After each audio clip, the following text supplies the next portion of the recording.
वृषभ सेना के कंबल को पहचान लिया।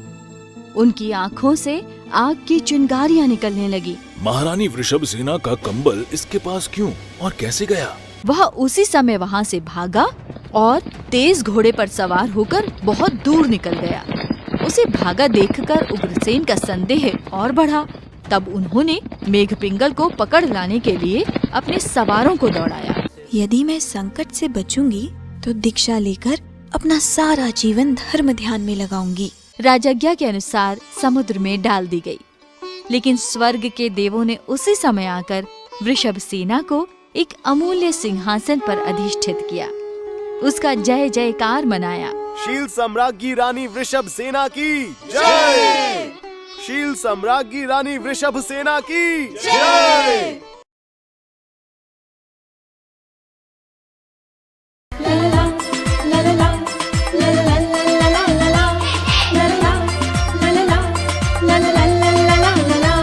जैन डिजिटल पाठशाला। औषध दान की कथा। कावेरी नगर में राजा उग्रसेन का शासन था। उग्रसेन प्रजा के सच्चे हितैषी और राजनीति के अच्छे पंडित थे। इसी नगर में धनपति नाम का एक सेठ रहता था और उसकी धनश्री नाम की सेठानी थी। पूर्व पुण्य से इन दोनों को वृषभ सेना नाम की एक देव कुमारी जैसी सुंदर लड़की हुई। वृषभ सेना की धाय रूपवती उसे सदा नहलाया धुलाया करती थी। उसके नहाने का पानी बह बह कर एक गड्ढे में जमा हो गया था। एक दिन की बात है, रूपवती वृषभ सेना को नहला रही थी। इसी समय एक महारोगी कुत्ता उस गड्ढे में गिर पड़ा जिसमें वृषभ सेना के नहाने का पानी इकट्ठा हो रहा था। क्या आश्चर्य की बात है कि जब वह उस पानी में से निकला तो बिल्कुल निरोग दिख पड़ा। रूपवती उसे देखकर चकित हो गई। उसने सोचा, केवल साधारण जल से इस प्रकार रोग नहीं जा सकता। यह तो वृषभ सेना के स्नान का पानी है। लगता है वृषभ सेना मनुष्य रूपिणी कोई देवी हो, नहीं तो इसके नहाने के जल में ऐसी चकित करने वाली बात हो ही नहीं सकती। इस पानी की और परीक्षा कर देख लूं, जिससे और भी दृढ़ विश्वास हो जाएगा कि यह पानी सचमुच ही क्या रोगनाशक है। तब रूपवती उस पानी को लेकर अपनी माँ के पास आई। उसकी माँ की आंखें 12 वर्षों से खराब हो गई थी। इससे वह बड़ी दुख में थी। रूपवती ने माँ की आंखों को इस जल से धोकर साफ किया और देखा तो उनका रोग बिल्कुल ठीक हो गया। वे पहले जैसी बड़ी सुंदर हो गईं। रूपवती को वृषभ सेना के महापुण्यवती होने में अब कोई संदेह न रह गया। रोग नाश करने वाले जल के प्रभाव से रूपवती की चारों ओर बड़ी प्रसिद्धि हो गई। दूर दूर से रोगी अपने रोग का इलाज कराने के लिए आने लगे। आंखों के रोग को, पेट के रोग को, यही नहीं किंतु जहर संबंधी असाध्य से असाध्य रोगों को भी रूपवती केवल इसी पानी से दूर करने लगी। इससे रूपवती बड़ी प्रसिद्ध हो गई। उग्रसेन और राजा मेघपिंगल की पुरानी शत्रुता चली आ रही थी। इस समय उग्रसेन ने अपने मंत्री रणपिंगल को मेघपिंगल पर चढ़ाई करने की आज्ञा दी। रणपिंगल ने सेना लेकर मेघपिंगल पर चढ़ाई की और उसके सारे देश को घेर लिया। मेघपिंगल ने शत्रु को युद्ध में पराजित करना कठिन समझा, अतः उसने दूसरी युक्ति से उसे देश से बाहर निकालने की योजना बनाई। शत्रु की सेना में जिन जिन कुएं बावड़ी से जल आता था, उन सब में अपने चतुर जासूसों द्वारा विष मिलवा दिया। फल यह हुआ कि रणपिंगल की बहुत सी सेना तो मर गई और बची हुई सेना को साथ लिए वह स्वयं भी भागकर अपने देश लौट आया। उसकी सेना पर तथा उस पर जो विष का असर हुआ था, उसे रूपवती ने वृषभ सेना के स्नान के जल से आराम कराया। रणपिंगल का हाल सुनकर उग्रसेन को मेघपिंगल पर बड़ा क्रोध आया। तब उन्होंने स्वयं उस पर चढ़ाई की। मेघपिंगल का चक्र उग्रसेन पर भी चल गया। जहर मिले जल को पीकर उग्रसेन की भी तबीयत बहुत बिगड़ गई। तब जितनी जल्दी बन सके उन्हें अपनी राजधानी में लौट आना पड़ा। उनका भी बड़ा ही अपमान हुआ। उन्होंने रणपिंगल से उसे कैसे आराम हुआ था इस बारे में पूछा। रणपिंगल ने रूपवती का जल बतलाया। राजा उग्रसेन ने उसी समय अपने नौकरों को जल लाने के लिए सेठ के पास भेजा। अपनी लड़की का स्नान जल लेने को राजा के नौकरों को आया देखकर सेठानी धनश्री ने स्वामी से कहा, क्यों जी, अपनी वृषभ सेना का स्नान जल राजा के सिर पर छिड़का जाए, ये तो उचित नहीं लगता। तुम्हारा यह कहना ठीक है, परंतु जिसके लिए दूसरा कोई उपाय नहीं, तब क्या किया जाए? इसमें अपने बस की क्या बात है? हम तो न जानबूझकर ऐसा करते हैं और न सच्चा हाल किसी से छुपाते ही हैं। तब इसमें अपना तो कोई अपराध नहीं हो सकता। यदि राजा साहब ने पूछा तो हम सब हाल उनसे यथार्थ कह देंगे। दोनों ने विचार कर रूपवती को जल देकर राजा उग्रसेन के महल पर भेजा। रूपवती ने उस जल को राजा के सिर पर छिड़क कर उन्हें आराम कराया। उग्रसेन रोग मुक्त हो गए। उन्हें बहुत खुशी हुई। उन्होंने रूपवती से उस जल का हाल पूछा। रूपवती ने कोई बात न छुपाकर जो बात सच्ची थी वह राजा से कह दी। यह सुनकर राजा ने धनपति सेठ को बुलाया और उसका बड़ा आदर सत्कार किया। वृषभ सेना का हाल सुनकर राजा की इच्छा उसके साथ ब्याह करने की हो गई थी और इसीलिए उन्होंने मौका पाकर धनपति से अपनी इच्छा कह सुनाई। राजराजेश्वर, मुझे आपकी आज्ञा मान लेने में कोई रुकावट नहीं है, किंतु आपको खूब उत्सव के साथ अष्टानिक पूजा करनी होगी। आपके यहाँ जो पशु पक्षी पिंजरों में बंद हैं, उन्हें तथा कैदियों को छोड़ना होगा। ये सब बातें आप स्वीकार करें तो मैं वृषभ सेना का ब्याह आपके साथ कर सकता हूँ। उग्रसेन ने धनपति की सब बातें स्वीकार की। वृषभ सेना का ब्याह हो गया और सब रानियों में पट्ट रानी का सौभाग्य उसे ही मिला। राजा उग्रसेन के यहाँ बनारस का राजा पृथ्वीचंद्र कैद था और वह अधिक दुष्ट भी था, पर उग्रसेन का तो तब भी यही कर्तव्य था कि वे अपनी प्रतिज्ञा के अनुसार ब्याह के समय उसे भी छोड़ देते, पर उन्होंने ऐसा नहीं किया। यह अनुचित हुआ। पृथ्वीचंद्र की रानी का नाम नारायण दत्ता था।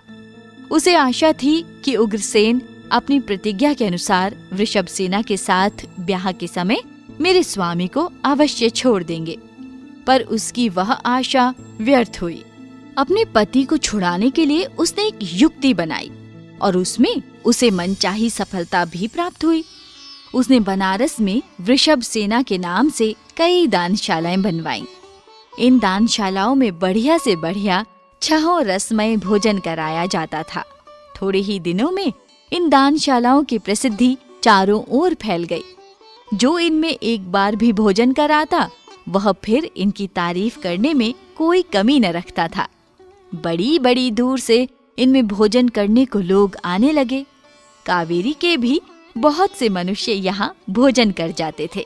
उन्होंने इन दानशालाओं की बहुत तारीफ की। रूपवती को इन वृषभ सेना के नाम से स्थापित की गई दानशालाओं का हाल सुनकर बड़ा आश्चर्य हुआ और साथ ही उसे वृषभ सेना पर इस बात से बड़ा गुस्सा आया। मुझे बिना पूछे तूने बनारस में ये शालाएं बनवाई ही क्यों? माँ, मुझ पर तुम व्यर्थ ही नाराज होती हो। न तो मैंने कोई दानशाला बनवाई है और न मुझे उस विषय की कोई जानकारी है। ये संभव हो सकता है कि किसी ने मेरे नाम से उन्हें बनवाया हो। इसका शोध लगाना चाहिए कि किसने ये शालाएं बनवाई और क्यों बनवाई। आशा है पता लगाने से सब रहस्य ज्ञात हो जाएगा। तब रूपवती ने कुछ जासूसों को उन शालाओं की हकीकत जानने को भेजा। उनके द्वारा रूपवती को मालूम हुआ कि वृषभ सेना के ब्याह के समय उग्रसेन ने सब कैदियों को छोड़ने की प्रतिज्ञा की थी। उस प्रतिज्ञा के अनुसार पृथ्वीचंद्र को उन्होंने न छोड़ा। यह बात वृषभ सेना को जान पड़े, उसका ध्यान इस ओर आकर्षित हो, इसलिए ये दानशालाएं उसके नाम से पृथ्वीचंद्र की रानी नारायण दत्ता ने बनवाई हैं। रूपवती ने ये सब हाल वृषभ सेना से कहा। वृषभ सेना ने तब उग्रसेन से प्रार्थना कर उसी समय पृथ्वी चंद्र को छुड़वा दिया। पृथ्वी चंद्र वृषभ सेना के उपकार से बड़ा कृतज्ञ हुआ। उसने इस कृतज्ञता के वश हो उग्रसेन और वृषभ सेना का एक बहुत ही बढ़िया चित्र तैयार करवाया। उस चित्र में इन दोनों राजा रानी के पांवों में सिर झुकाया हुआ अपना चित्र भी बनवाया। वह चित्र उनको भेंट कर उसने वृषभ सेना से कहा, हे देवी, मैं आपका अनंत ऋणी रहूंगा। आपने इस समय मेरा जो उपकार किया उसकी तारीफ में कुछ कहने तक के लिए मेरे पास उपयुक्त शब्द नहीं है।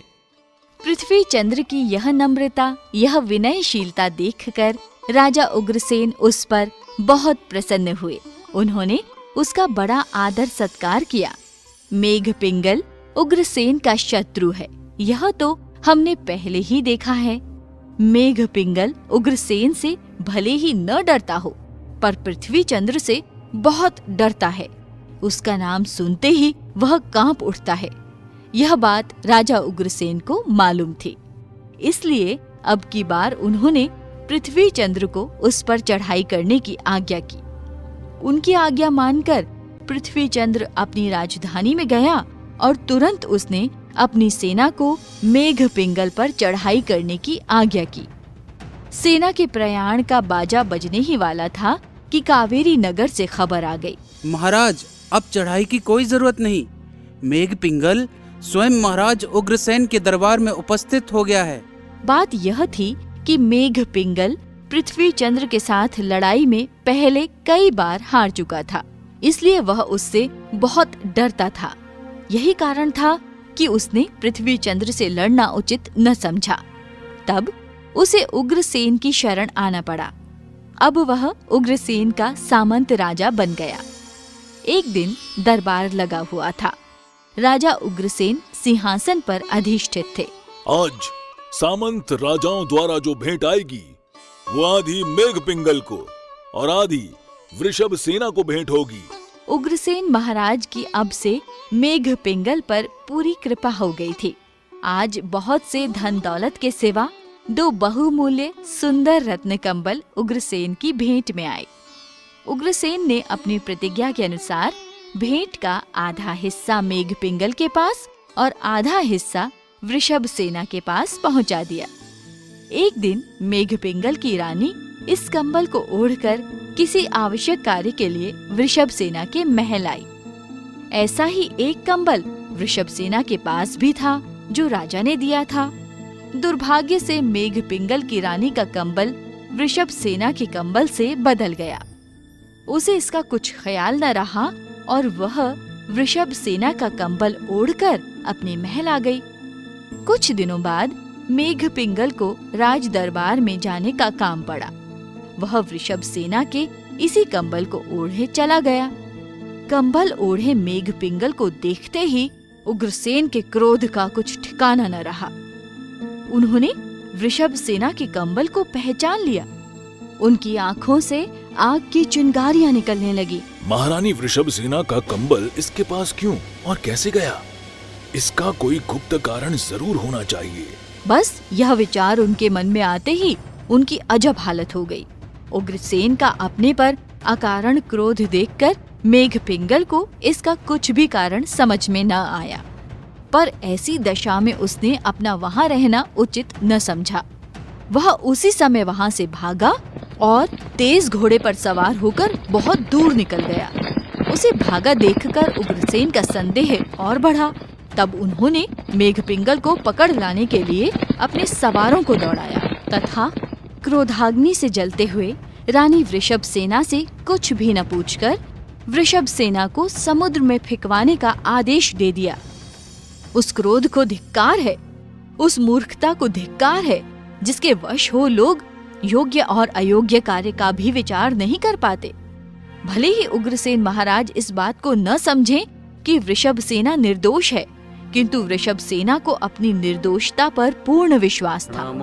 वृषभ सेना अपनी पवित्रता पर विश्वास रखकर भगवान के चरणों का ध्यान करने लगी। तब उसने मन ही मन प्रतिज्ञा की, यदि मैं संकट से बचूंगी तो दीक्षा लेकर अपना सारा जीवन धर्म ध्यान में लगाऊंगी। उस समय वृषभ सेना की वह पवित्रता, वह दृढ़ता, वह शील का प्रभाव, वह स्वभाव सिद्ध प्रसन्नता देखकर देव भी नतमस्तक हुए। बेचारी निर्दोष वृषभ सेना राजज्ञा के अनुसार समुद्र में डाल दी गई। लेकिन स्वर्ग के देवों ने उसी समय आकर वृषभ सेना को एक अमूल्य सिंहासन पर अधिष्ठित किया, उसका जय जयकार मनाया। शील सम्राज्ञी रानी वृषभ सेना की जय। शील सम्राज्ञी रानी वृषभ सेना की जय। यह बहुत अद्भुत है। पवित्र शील के प्रभाव से सब कुछ हो सकता है। यही शील आग को जल, समुद्र को स्थल, शत्रु को मित्र, दुर्जन को सज्जन और विष को अमृत के रूप में परिणत कर देता है। शील का प्रभाव अचिंत्य है। वृषभ सेना के शील का महात्म्य जब उग्रसेन को मालूम हुआ तो उन्हें बहुत दुख हुआ। वे अपनी बेसमझी पर बहुत पछताए। उन्होंने वृषभ सेना के पास जाकर अपने इस अज्ञान की क्षमा मांगी और महल पर चलने के लिए उससे प्रार्थना की। वृषभ सेना अपनी प्रतिज्ञा पर दृढ़ थी, अतः उसने स्वामी को अपनी वैराग्य भावना बताकर मुनिराज के दर्शन की इच्छा प्रकट की। रानी वृषभ सेना उग्रसेन राजा के साथ एक महातपस्वी और अवधि ज्ञानी गुणधर नाम के मुनिराज के पास गए। वृषभ सेना ने बड़ी भक्ति से उन्हें हाथ जोड़कर नमस्कार किया। इसके बाद उसने पूछा, हे योगीराज, मैंने पूर्व जन्मों में ऐसे कौन से कर्म किए हैं जिनका मुझे यह फल भोगना पड़ा? पुत्री सुन, तुझे तेरे पूर्व जन्म का हाल सुनाता हूँ। तू पहले जन्म में नागश्री नाम की लड़की थी। इसी राजघराने में तू बुहारी दिया करती थी। एक दिन मुनिदत्त नाम के योगीराज महल के कोट के भीतर एक पवित्र गड्ढे में बैठे ध्यान कर रहे थे। समय संध्या का था। उसी समय तू बुहारी देती हुई इधर आई। तूने क्रोध करके मुनिराज से कहा, ए ढोंगी, उठ यहाँ से, मुझे झाड़ने दे। आज महाराज इसी महल में आएंगे, इसलिए स्थान को मुझे साफ करना है। मुनि ध्यान में थे, इसलिए वे उठे नहीं और ध्यान पूरा होने तक उठ भी नहीं सकते थे। वे वैसे के वैसे ही अड़िग बैठे रहे। इससे तुझे और अधिक गुस्सा आया। तब तूने सब जगह का कूड़ा कचरा इकट्ठा कर मुनिराज को उससे ढक दिया। इसके बाद तू चली गई। बेटा, तू तब अज्ञानी थी, कुछ भी न समझती थी, पर तूने वह काम बहुत ही बुरा किया था। तू नहीं जानती थी कि साधु संत तो पूजा करने योग्य होते हैं, उन्हें कष्ट देना उचित नहीं। अस्तु सवेरे राजा आए। वे उधर से ही जा रहे थे। अचानक उनकी नजर उस गड्ढे पर पड़ गई। मुनिराज के सांस लेने से उन पर वह कूड़ा कचरा ऊपर नीचे हो रहा था। उन्हें कुछ संदेह सा हुआ। तब उन्होंने उसी समय उस कचरे को हटाया। देखा तो उन्हें मुनिराज दिखाई पड़े। राजा ने उन्हें तुरंत निकाल लिया। तुझे जब यह मालूम हुआ और आकर तूने उन मुनिराज को पहले जैसा ही शांत पाया, तब तुझे उनके गुणों की कीमत जान पड़ी। तू तब बहुत पछताई। अपने कर्मों को तूने बहुत बहुत धिक्कारा। मुनिराज से अपने अपराध की क्षमा मांगी। तब तेरी उन पर बहुत श्रद्धा हुई। मुनिराज के उस कष्ट को दूर करने का तूने बहुत प्रयत्न किया। उनकी औषधि की और उनकी भरपूर सेवा की। उस सेवा के फल से तेरे पाप कर्मों की स्थिति बहुत कम रह गई। मुनि सेवा के फल से तू इस जन्म में धनपति सेठ की लड़की हुई। तूने जो मुनिराज को भक्तिपूर्वक औषधि दान दिया था, उससे तो तुझे वह सर्वौषधि प्राप्त हुई जो तेरे स्नान के जल से कठिन रोग क्षण भर में नाश हो जाते हैं। और मुनिराज को कचरे से ढककर जो उन पर घोर उपसर्ग किया था, उससे तुझे इस जन्म में झूठा कलंक लगा। मुनिराज द्वारा अपना पूर्व भव सुनकर वृषभ सेना का वैराग्य और बढ़ गया। बढ़ते वैराग्य की ओर कदम बढ़ाते हुए इन्हीं गुणधर मुनिराज द्वारा दीक्षा ग्रहण कर ली। बच्चों, जिस प्रकार वृषभ सेना ने औषध दान देकर अपने जीवन को सार्थक किया, उसी तरह हमें भी औषध दानादि 4 प्रकार के दान देकर श्रावक धर्म निभाना चाहिए।